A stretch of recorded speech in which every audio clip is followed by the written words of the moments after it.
ada orang bilang, nggak ada, langsung saja kepada Allah. Itu ma'rifat syaitan. Itu ma'rifat syaitan. Semoga kalau ada yang sudah terlanjur begitu, dia surut. Dicek lagi apa yang salah di catatan dia dulu waktu ngaji ma'rifat kepada gurunya. Gak ada Muhammad katanya, Muhammad dalam diri kita. Itu suul adab itu. Ya. Walaupun betul nur Sayyidina Muhammad mengalir dalam diri kita, tapi kita bukan Muhammad. Assalamualaikum warahmatullahi wabarakatuh. Alhamdulillahirabbil alamin. Allahumma salli wa sallim wa barik ala Sayyidina Muhammad wa ala ali Sayyidina Muhammad amma ba'd. Tuan-tuan dan puan-puan yang mulia, kami mendapatkan pesan di WhatsApp. Pesannya berisi, mohon pencerahannya Buya Sukma, bukankah kita harus memohon kepada Allah tanpa menyekutukannya? Baik, pertama-tama kami ingin sampaikan, kami bukan Buya, bukan Tuan Guru, bukan Ustadz, bukan Kiai.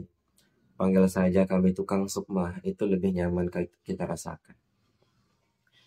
Jadi, kita sudah sama-sama menonton potongan video. Di sana ada guru kita semua. Semoga Allah Subhanahu wa Ta'ala memberikan beliau kesejahteraan dan umur yang panjang. Amin ya rabbal alamin. Kita belum menonton video aslinya fullnya seperti apa, tapi dalam potongan video tersebut beliau menyampaikan nggak ada Muhammad, langsung saja kepada Allah Subhanahu wa Ta'ala begitu. Karena Muhammad itu ada pada diri kita. Baik. Jadi Allah Subhanahu wa Ta'ala berfirman Ghafir, ya, dalam surat Ghafir ayat 60. Bismillahirrahmanirrahim. Wa qala rabbukum ud'uni astajib lakum. Dan Allah Subhanahu wa Ta'ala berfirman, berdoalah kepadaku, niscaya akan aku memperkenankan kamu, akan aku kabulkan. Ini jelas ya, Allah Subhanahu wa Ta'ala memerintahkan kita berdoa kepada Allah Subhanahu wa Ta'ala secara langsung. Terus yang kedua, dalam surat Al-Kahfi ayat 110, Allah Subhanahu wa Ta'ala berfirman, Qul innama ana basyarum mithlukum yuha ilayya annama ilahukum ilahun wahid faman kana yarju liqa'a rabbih falyamal amalan salihan wal yusyrik bi'ibadati rabbih ahada. Artinya, katakanlah Muhammad, sesungguhnya aku ini hanyalah seorang manusia seperti kamu, yang diwahyukan kepadaku bahwa Tuhan kamu adalah Tuhan yang Maha Esa. Siapa yang mengharapkan pertemuan dengan Tuhannya, hendaklah melakukan amal saleh dan tidak menjadikan apa-apa dan siapapun sebagai sekutu dalam ibadah kepada Tuhannya. Jadi dalam surat Al-Kahfi ini kita mengambil makna bahwa Nabi Muhammad SAW sama seperti kita, manusia biasa, yang menikah, yang bisa kelelahan, yang bisa berdarah, yang bisa lapar, yang bisa kepanasan, yang bisa kedinginan, sama seperti kita. Hanya perbedaannya Nabi Muhammad SAW dimuliakan oleh Allah untuk menerima mukjizat yang paling luar biasa, yaitu Al-Quran. Dan dalam ayat itu diterangkan bahwa kalau kita menyembah Allah Subhanahu wa Ta'ala, tidak boleh menyekutukannya dengan apapun. Baik. Terkait masalah video yang disampaikan oleh Tuan yang sangat kami muliakan, guru kita semua, ini jangan salah dipahami. Ya. Jadi, apa yang dimaksud beliau maknanya adalah tidak sampai orang kepada Allah jika tidak melalui Muhammad. Nah, tidak sampai orang kepada Allah Subhanahu wa Ta'ala secara hak kecuali melalui Muhammad. Nah, Muhammad di sini siapa? Jadi Muhammad dalam sudut pandang sufi tasawuf itu ada dua. Muhammad sebagai nabi, orangnya, fisiknya Nabi Muhammad, ruh dan fisiknya nabi, orangnya. Dan Muhammad sebagai asensi, sebagai konsep. Ya. Contoh tuan-tuan, ketika Nabi Muhammad SAW ditanya oleh malaikat Jibril ketika bertanya tentang rukun Islam, Ya Muhammad, akhbirni anil Islam. Wahai Muhammad, jelaskan kepadaku apa itu Islam. Nabi SAW menjawab, Al-Islamu an tashhadu an la ilaha illallah wa anna Muhammad Rasulullah. Kamu bersaksi tidak Tuhan selain Allah dan Muhammad utusan Allah. Wa tuqima salah wa tu'tiya zakah wa tasuma ramadhan wa tuhajjal baita in istata'ta ilaihi sabila. Dan kamu mendirikan salat, menunaikan zakat, puasa pada bulan Ramadan, naik haji ke Ka'bah jika mampu. Nah, di sini menarik tuan-tuan. Ketika Nabi menerangkan tentang rukun Islam dalam hadis riwayat Muslim itu, Nabi tidak pernah mengganti kata Muhammad menjadi kata aku, walaupun beliau adalah Muhammad itu sendiri. Ketika Nabi ditanya kaifa nusalli ilaika ya Rasulullah, bagaimana cara kami berselawat kepadamu ya Rasulullah? Nabi SAW menjawab, Allahumma shalli ala Muhammad. Nabi tidak pernah mengganti kata Muhammad menggunakan kata aku, walaupun beliau sendiri yang bernama Muhammad itu. Kenapa tuan-tuan? Karena di dalam syahadat itu artinya bersaksi, bukan meyakini. Bersaksi itu artinya melihat, mendengar, mengalami sendiri akan kejadian tersebut. Jadi kalau Nabi menggunakan kata aku dalam syahadat, kamu bersaksi tidak Tuhan selain Allah dan aku utusan Allah, maka aku yang dimaksud dalam syahadat dalam hadis itu maknanya adalah ruh dan jasad Nabi. Kalau Nabi mengganti kata Muhammad menggunakan kata aku dalam syahadat itu, dia tidak menggunakan kata Muhammad tapi menyebut kata aku, maka syahadat kita semua hari ini semuanya batal. Syahadat saya batal, semua orang yang bersyahadat hari ini itu batal. Kenapa dia batal? Karena tidak ada satupun orang yang bertemu secara fisik dengan Rasulullah SAW. Tetapi Nabi tidak mengganti kata Muhammad menggunakan kata aku. Berarti Muhammad yang termaksud dalam syahadat itu adalah sebagai asensi. Termasuk nabinya, termasuk asensi dari nabi itu sendiri. Termasuk konsep daripada Muhammad itu sendiri. Itulah kenapa kita tetap sah secara syahadat, secara hakikat. Karena yang kita saksikan adalah asensi dari Muhammad SAW itu.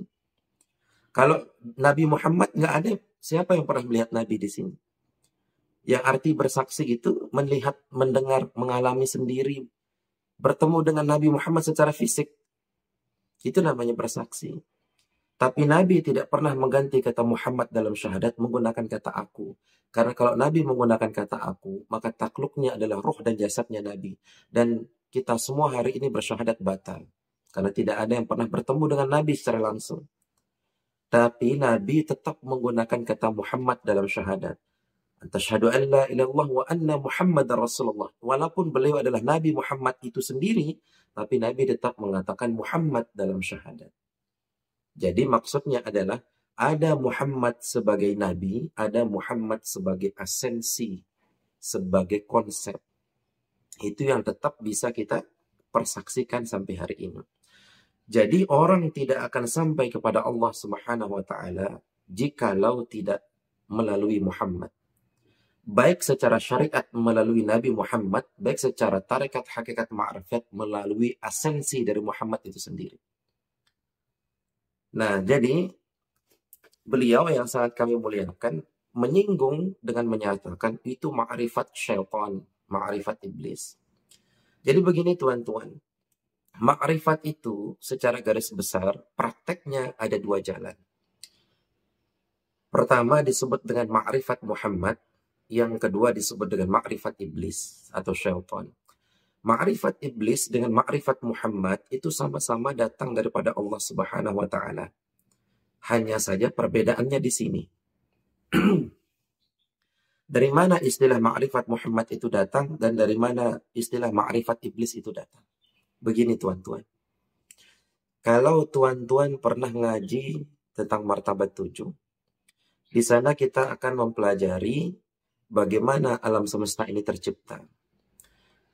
Jadi saat ini alam semesta ini disebut dengan wujud majazi, adanya secara majazi. Saat ini alam semesta ini atau diri kita atau makhluk ini punya hubungan dengan Allah Subhanahu wa taala. Hubungannya antara Tuhan dengan makhluk adalah hubungan penciptaan. Hubungan penciptaan dan hubungan ketergantungan. Karena wujud majazi atau wujudnya alam semesta tidak mampu berdiri sendiri. Jadi hubungan langsung kita dengan Allah Ta'ala yang laisa kamitslihi syai'un itu adalah hubungan penciptaan dan hubungan ketergantungan. Maka tidak mungkin alam semesta ini mencipta dirinya sendiri.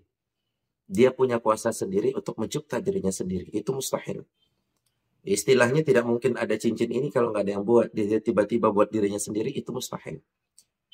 Jadi alam semesta ini disebabkan. Maka kita kaji lewat martabat 7. Yang pertama disebut dengan martabat ahdah. Ini istilah saja. Martabat ahdah ini di mana Tuhan hanya dirinya sendiri dan tidak bisa disebut Tuhan karena Tuhan adalah gelar. Belum bernama Allah karena Allah adalah nama. Nama belum ada karena setiap nama pasti ada bahasanya. Setiap bahasa pasti ada tulisan dan hurufnya. Sedangkan nama itu ada setelah Nabi Adam berjasad di dalam surga. Wa 'allamal Adama al-asma'a kullaha tsumma 'aradahum 'alal malaikah. Jadi istilah nama, bahasa, antropologi, budaya itu ada setelah Nabi Adam berjasad di dalam surga. Ketika Allah mengajarkan Nabi Adam itu nama-nama, huruf-huruf, tulisan-tulisan, bahasa-bahasa. Jadi ketika kita berbicara martabat 1, di sini di mana keadaan Tuhan hanya dirinya sendiri dan belum bergelar Tuhan karena tidak ada makhluk, dan belum bernama Allah karena Allah adalah tulisan, adalah nama, adalah huruf. Jadi Allah itu adalah nama. Nah, jadi zat Tuhan yang Maha Esa ini yang tidak bisa dibayangkan, dipikirkan, tapi insya Allah bisa disaksikan secara konkret dan jelas dan tidak berputar-putar. Zat Tuhan yang Maha Esa ini berkehendak untuk menciptakan langit dan bumi, berkehendak untuk menciptakan jin dan manusia menyembah kepadanya. Dari kehendak itulah maka langsung memancar pada diri zat Tuhan itu 3. Namanya, sifatnya, dan perbuatannya. Jadi sifat, nama, dan perbuatan Tuhan memancar pada diri zat Tuhan. Tapi ini belum nyata. Masih la ta'yin, belum nyata. Kenapa dia belum nyata? Karena belum istilahnya ada keadaan ada dan ada keadaan tidak ada. InsyaAllah nanti kita bahas pelan-pelan. Nah, maka memancar pada diri Tuhan itu sifat, nama, dan perbuatan Tuhan. Gaiblah zat Tuhan itu pada sifatnya, pada namanya, dan pada perbuatannya. Tapi ini belum nyata. Nah, lalu sifat, nama, dan perbuatan Tuhan memunculkan korelasi atau hubungan. Ketika Tuhan menyifati dirinya maha memuliakan, maka muncul korelasi atau hubungan siapa yang dimuliakan. Ketika Tuhan menyifati dirinya maha menghinakan, maka muncul korelasi siapa yang dihinakan. Karena saat itu cuma dirinya sendiri Tuhan. Ketika Tuhan menyifati dirinya maha pengasih, maha penyayang, maka muncul hubungan siapa yang dikasih, siapa yang disayangi. Ketika Tuhan menyifati dirinya maha menciptakan, maka muncul hubungan mana ciptaannya, kan cuma dirinya sendiri. Maka bertajalilah sifat, nama, dan perbuatan Tuhan menjadi Nur Muhammad, dan gaiblah zat Tuhan pada diri Nur Muhammad menjadi Ruhul Ahmad. Dari Nur Muhammad ini cikal bakal alam semesta terjadi. Dari Ruhul Ahmad ini semua yang hidup di alam semesta dihembuskan ruhnya dari sini. Nah, maka ketika alam semesta terjadi, turun ke martabat ketiga, martabat Nur Muhammad. Lalu dari Nur Muhammad diciptakan alam semesta, turun ke martabat keempat, martabat arwah, sampai kepada martabat ajsam, martabat amthal, terus martabat ajsam. Sampailah terjadi saat ini, sampailah alam semesta itu nyata, semuanya nyata. Maka kita tarik tadi, apa itu ma'rifat Muhammad dan ma'rifat iblis? Sebetulnya ma'rifat Muhammad adalah tajalli sifat Allah yang maha memuliakan, dan ma'rifat iblis adalah tajalli sifat Allah yang maha menghinakan. Ketika Allah Subhanahu wa taala menyifati dirinya maha menghinakan, sifat itu bertajalli menjadi neraka. Ketika Allah menyifati dirinya maha memuliakan, sifat itu bertajalli menjadi surga. Maka harus ada yang dihinakan selama-lamanya, harus ada yang dimuliakan selama-lamanya. Kenapa? Karena sifat Tuhan itu abadi. Maka harus ada yang menyatakan sifat itu abadi. Harus ada yang dihinakan selama-lamanya, harus ada yang dimuliakan selama-lamanya. Maka ketika tuan-tuan ingin melihat orang bermakrifat Muhammad, maka dia akan berusaha menguatkan dirinya dalam 4 tingkatan. Syariatnya, pada jasad, jasadnya berusaha untuk bersyariat, hatinya bertarekat, hatinya karena Allah, jiwanya merasa digerakkan oleh Allah. Nah, sedangkan ma'rifat iblis, ketika dia mencuri, oh aku digerakkan oleh Allah. Jadi ma'rifat iblis, ketika dia melakukan korupsi, oh aku digerakkan oleh Allah. Ketika dia mau ambil uang orang lain, dia minta kepada Allah, ya Allah tolong pindahkan rezeki ini kepada saya. Tapi dia ngambil diam-diam. Itu ma'rifat iblis. Nah, jadi ma'rifat Muhammad dengan ma'rifat iblis, itu kedua-duanya datang daripada Allah Subhanahu wa Ta'ala. Perbedaannya, ma'rifat Muhammad menyatakan sifat Allah yang maha memuliakan, sedangkan ma'rifat iblis menyatakan sifat Allah yang maha menghinakan. Maka, ketika nanti masuk neraka ataupun masuk surga tuan-tuan, pada dasarnya kita selalu bersama Allah. Karena tanpa kuasa kehendak Allah, tanpa kuasa Allah, tidak akan ada reaksi nikmat dan tidak ada reaksi sakit penderitaan. Jadi pada dasarnya di surga maupun di neraka, kedua-duanya kita tetap bersama Allah. Perbedaannya, kalau di neraka kita bersama sifat Allah yang maha menghinakan, sedangkan di surga kita tetap bersama Allah dengan sifatnya yang maha memuliakan. Nah, jadi tidak sampai orang kepada Allah Subhanahu wa Ta'ala secara hak kecuali melalui Muhammad. Baik Muhammad sebagai Nabi Sallallahu Alaihi Wasallam, baik Muhammad sebagai asensi atau konsep itu sendiri. Nah, jadi begitu maksudnya Tuan dan Puan yang mulia. Jadi kalau kita berdoa itu langsung kepada Allah. Ya, kalau kita sholat langsung kepada Allah, berdoa langsung kepada Allah. Tapi bagaimana cara kita berdoa? Ikut adabnya Muhammad. Ikut adabnya Muhammad. Bagaimana cara kita berdoa? Ikut adabnya Muhammad. Allah Ta'ala itu menyeliputi atas segala sesuatu, termasuk di dalam WC. Allah Ta'ala itu maha melihat, walaupun kita menutup aurat kita, Allah tetap bisa melihat aurat kita. Tapi bukan berarti kita harus buka baju, terus dalam WC bilang, ya Allah, kabulkanlah, ya Allah, ya Allah, ya Allah. Begitu. Ya Allah, berikanlah saya rezeki. Kita doanya telanjang dalam WC. Itu maksudnya. Maksudnya melalui Muhammad itu dengan adabnya Muhammad Sallallahu Alaihi Wasallam. Jadi Nabi Muhammad itu mengajarkan malu, Nabi Muhammad mengajarkan kejujuran, Nabi Muhammad mengajarkan kita menutup aurat. Walaupun secara hakikatnya Allah Subhanahu wa Ta'ala bisa melihat aurat kita walaupun kita pakai baju 10 lapis sekalipun. Allah Ta'ala itu menyeliputi atas segala sesuatu. Tapi bukan berarti kita harus sholat di dalam WC dekat tai dan kencing kan. Ini maksudnya ada Muhammad itu Tuhan. Ya, jadi tidak sampai orang kepada Allah kalau tidak melalui Muhammad Sallallahu Alaihi Wasallam. Jadi langsung minta kepada Allah. Bersolat langsung kepada Allah. Berdoa langsung kepada Allah. Tetapi caranya kita sholat. Sama seperti begini. Untuk apa kita membasuh diri seperti wudhu atau seperti mandi junub? Toh juga di balik kulit kita ini ada darah dan darah itu najis. Tapi itulah adab Muhammad dan itu harus kita ikuti. Nah, inilah perbedaannya ma'rifat Muhammad dengan ma'rifat iblis. Ya. Makanya itulah kenapa kami lebih sepakat dengan konsep wahdatul syuhud daripada konsep wahdatul wujud maupun manunggaling kolo Gusti. Karena kalau itu yang terjadi, berapa ayat dalam Al-Quran menjadi sia-sia. Ya. Baik tuan-tuan dan puan-puan yang mulia, mudah-mudahan bisa menjawab.